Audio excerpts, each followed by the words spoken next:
हम मसीही हैं और जब हम खुदावंद को अपना निजात दहिंदा कबूल करते हैं तो हम आसमान के शहरी और खुदा के फर्जंद बन जाते हैं। खुदा के फर्जंद के तौर पर आपकी ज़िंदगी में क्या तब्दीली आई है? आज के प्रोग्राम में हम इस बात पर गौर करेंगे कि खुदा के फर्जंद होने के नाते हमारी ज़िंदगियों में कौन सी तब्दीली आनी चाहिए और हम कौन सी बरकतें हासिल कर सकते हैं। पहला यूहन्ना पहला बाब 5 से 7 आयत। उससे सुनकर जो पैगाम हम तुम्हें देते हैं वो ये है कि खुदा नूर है और उसमें ज़रा भी तारीकी नहीं। अगर हम कहें कि हमारी उसके साथ शराकत है और फिर तारीकी में चलें तो हम झूठे हैं और हक पर अमल नहीं करते। लेकिन अगर हम नूर में चलें जिस तरह के वो नूर में है तो हमारी आपस में शराकत है और उसके बेटे यस्सु का खून हमें तमाम गुनाहों से पाक करता है। आमीन।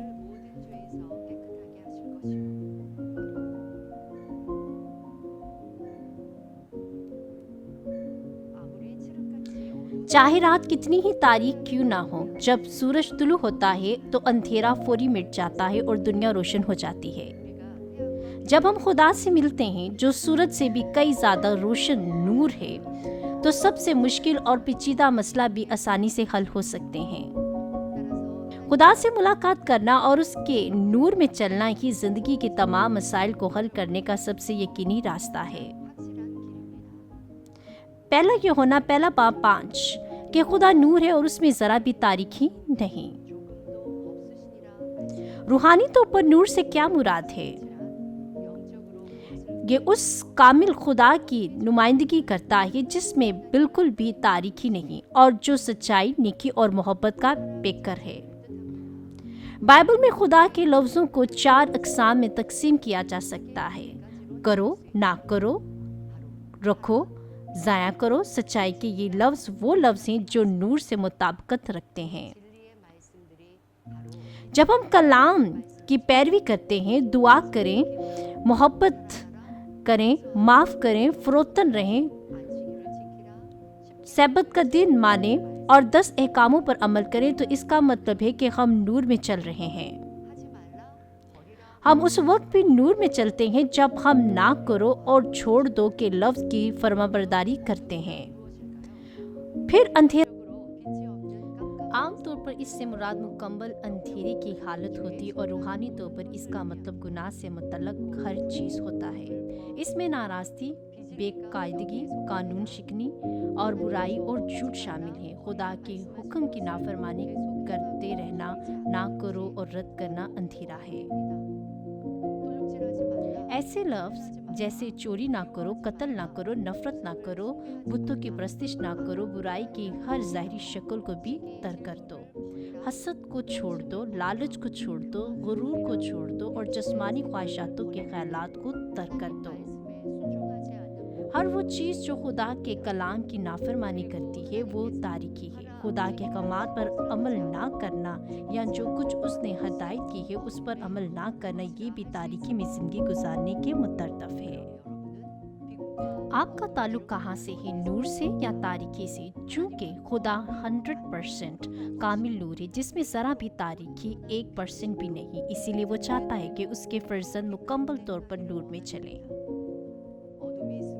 अगर अंधेरा मौजूद हो तो दुश्मन शैतान और इब्लीस जो तारीकी का हाकिम है उसे मौके के तौर पर इस्तेमाल करेगा ताकि आजमाइश और मुसीबत ले आए। बच्चे अपने वालिदैन के लिए बहुत कीमती होते हैं और वालिदैन कभी भी उन्हें किसी किस्म की तकलीफ देना नहीं चाहते। अगर बच्चों की परवरिश इस तरह हो कि वो अपने वालिदैन से मोहब्बत करें और उन्हें समझें तो वालिदैन कितने खुश होंगे। खुदा भी चाहता है कि हमारे साथ ऐसी गहरी रफ़ाकत हो जहाँ मोहब्बत बाहमी तौर पर एक दूसरे के साथ बांटी जाए। पहला यूहन्ना पहला बाब 17। लेकिन अगर हम नूर में चलें जिस तरह के वो नूर में हैं तो हमारी आपस में शराकत है। लेकिन खुदा के साथ रफ़ाकत की शर्त ही है ये कि हमें सच्चाई पर चलना है, जिसका मतलब है नूर में चलना। जो लोग तारीकी के साथ ताल्लुक़ रखते हैं और बुराई करते हैं वो खुदा के साथ रफ़ाकत नहीं रख सकते। ये इसलिए है कि वो दुश्मन इब्लीस और शैतान की पैरवी कर रहे हैं जिनसे खुदा नफरत करता है। اگر آپ کا بچہ ایسے بدکار لوگوں کے ساتھ تعلق رکھے جو گالی دیتے ہیں، آپ کو نقصان پہنچاتے یا قتل کرنے کی کوشش کرتے ہیں اور برے اعمال کرتے ہیں، تو یہ کتنا دردناک ہوگا۔ اسی طرح اگر ہم کلام کے مطابق نہیں چلتے جو نور ہے بلکہ تاریکی میں گناہ کرتے ہیں، تو ہم دشمن ابلیس اور شیطان کی پیروی کر رہے ہوتے، جس سے خدا کو بہت بڑا غم پہنچا ہے۔ کیا آپ پورے اعتماد کے ساتھ کہہ سکتے ہیں کہ آپ کی خدا کے ساتھ رفاقت ہے؟ رفاقت ایک یک طرفہ تعلق نہیں ہے۔ صرف کسی کو جان لینے کا مطلب یہ نہیں کہ آپ کی اس کے ساتھ رفاقت بھی ہے۔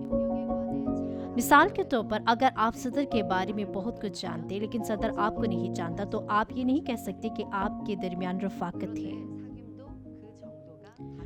رفاقت بھی اپنی گہرائی کے لحاظ سے مختلف ہوتی۔ کچھ تعلقات ایسے ہوتے ہیں جہاں آپ صرف جان پہچان کے ہوتے ہیں، اور کچھ تعلقات ایسے ہوتے ہیں جہاں آپ صرف سلام دعا کا تبادلہ کرتے ہیں، اور گہری قریبی تعلقات ہوتے ہیں جن میں رازوں کا تبادلہ کیا جاتا ہے۔ ہمارے خدا کے ساتھ تعلق بھی اسی طرح کا ہے۔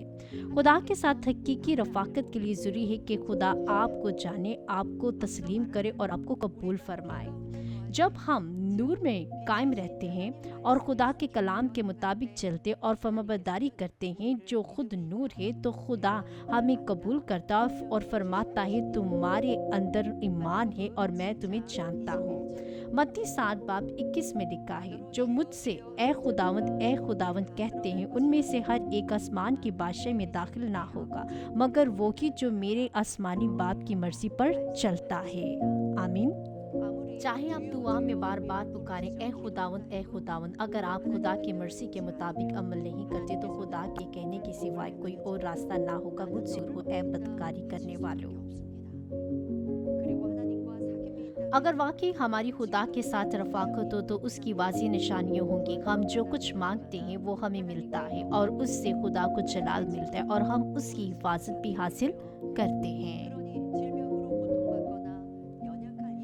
اسی لیے بیماریوں اور کمزوریوں کو برداشت کرنے کی کوئی وجہ نہیں، نہ ہی آزمائشوں، مصیبتوں یا آفت کا سامنا کرنے کی کوئی ضرورت ہے۔ اندھیرا چاہے کتنا ہی گہرا کیوں نہ ہو، جب روشنی اس پر پڑتی ہے تو وہ ختم ہونے لگتا ہے، کیونکہ اندھیرا کبھی بھی روشنی پر غالب نہیں آ سکتا۔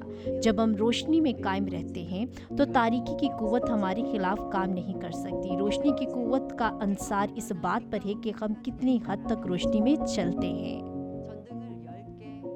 جس طرح 10 بلبوں کی روشنی ایک بلب کی روشنی سے کئی زیادہ ہوتی، اسی طرح اگر ہم آدھی نور روشنی میں زندگی گزاریں تو ہمیں اس کی طاقت بھی آدھی ہی ملے گی۔ اگر ہم 90% روشنی میں زندگی گزاریں گے تو ہمیں اس کی 90% طاقت حاصل ہوگی۔ جتنا زیادہ روحانی روشنی مضبوط ہوگی، اتنی ہی زیادہ طاقت اندھیرے کی قوتوں کو دور کرنے کے لیے حاصل ہوگی۔ جتنا زیادہ ہم خدا کے حکموں کی فرمانبرداری کرتے ہیں، یعنی کرنا، نہ کرنا اور ترک کرنا، اتنا ہی زیادہ ہم تاریکی پر غالب آ سکتے ہیں۔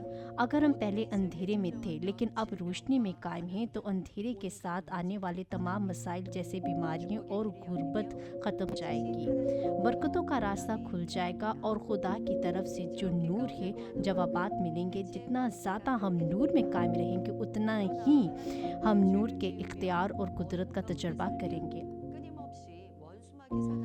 اگر ہم خدا کے سامنے گناہ کر کے تاریکی میں زندگی گزارتے ہیں تو دشمن ابلیس اور شیطان مسلسل کام کرتا رہتا ہے۔ گناہ میں زندگی گزارنا خود ہی تاریکی، جس کا مطلب یہ ہے کہ تاریکی قوتوں کو باہر نکالنا ممکن نہیں ہوتا۔ جب ہم گناہ کو ترک کر کے سچائی میں چلتے ہیں تو ہمیں دشمن ابلیس اور شیطان پر غالب آنے کی قدرت حاصل ہو جاتی ہے۔ اگر ہم گناہ کی وجہ سے تاریکی میں ہیں تو ہمیں فوری توبہ کرنی چاہیے اور واپس پلٹ آنا چاہیے۔ پہلا یوحنا 1:7۔ لیکن اگر ہم نور میں چلیں جس طرح کہ وہ نور میں ہیں تو ہماری آپس میں شراکت ہے، اور اس کے بیٹے یسوع کا خون ہمیں تمام گناہوں سے پاک کرتا ہے۔ صرف خدا کے کلام کے مطابق زندگی گزارنے اور نور میں قائم رہنے کے ذریعے ہی یسوع کا خون ہمیں تمام گناہوں سے پاک کر سکتا ہے۔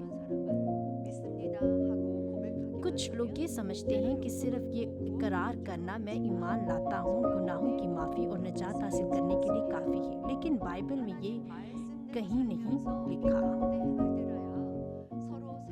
जब हम खुदा के कलाम के मुताबिक ज़िंदगी गुजारते हैं और नूर में चलते हैं तो हम खुदा के साथ रफ़ाक़त रखते हैं और गुनाहों की माफ़ी हासिल करते हैं। अगर हम तारीकी में कायम रहें तो हम खुदावंद के साथ मुत्तहद नहीं हो सकते जो हकीकी नूर है। जब हम नूर में चलते हैं तो हम खुदा के साथ एक हो जाते हैं और उसका इख्तियार हमारा इख्तियार बन जाता है। यीशु मसीह के नाम में हम बड़ी ताकत के साथ तारीकी की कुव्वतों को निकाल सकते हैं और अपनी ख्वाहिशातों के जवाबात हासिल कर सकते हैं। खुदा के साथ एक होने की अलामत ये कि हम नूर में चलते हैं।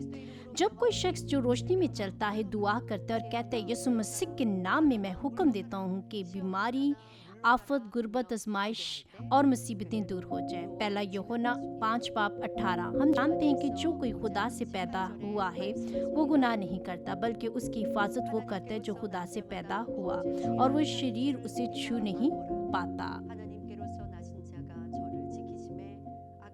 आमीन।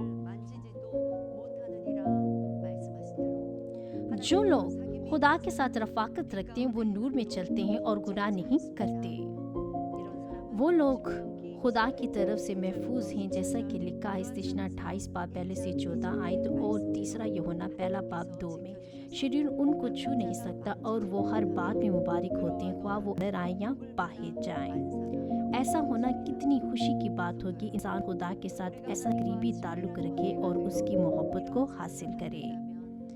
खुदा के फर्जंद होने के नाते जो नूर है इस हकीकत को तजर्बा करने के लिए आप तमाम तारीकी को दूर करें, हमेशा नूर में चलें और खुदा के फर्जंद होने की इख्तियार और बरकतों से भरपूर खुश हों। मैं आपके लिए दुआ करती हूँ। मेहरबान आसमानी खुदा, हम तेरा शुक्र अदा करते हैं। तू नूर है और तूने हमें जो तेरे फर्जंद हैं हुक्म दिया है कि हम नूर में चलें। अगरचे हमने खुदावंद को अपना निजात दहिंदा कबूल करके निजात हासिल कर ली है, लेकिन अगर हम दोबारा तारीकी की तरफ लौट जाएं और गुनाह में ज़िंदगी बसर करें तो फिर हम नूर के वसीला से ज़िंदगी और हासिल नहीं कर सकते। हमें चाहिए कि हम फर्जंद की हैसियत से जो आप पर ईमान रखते हैं और आपसे मोहब्बत करते हैं हमेशा नूर में कायम रहें। हम अंधेरे के कामों को तर्क करके सच्चे नूर में बसने वाले मुबारक ईमानदार बने ताकि हम नूर के शानदार बरकतों को हासिल कर सकें और खुश रह सकें। शुक्रगुजारी के साथ मैं अपने खुदा यीशु मसीह के नाम में दुआ करती हूँ। आमीन।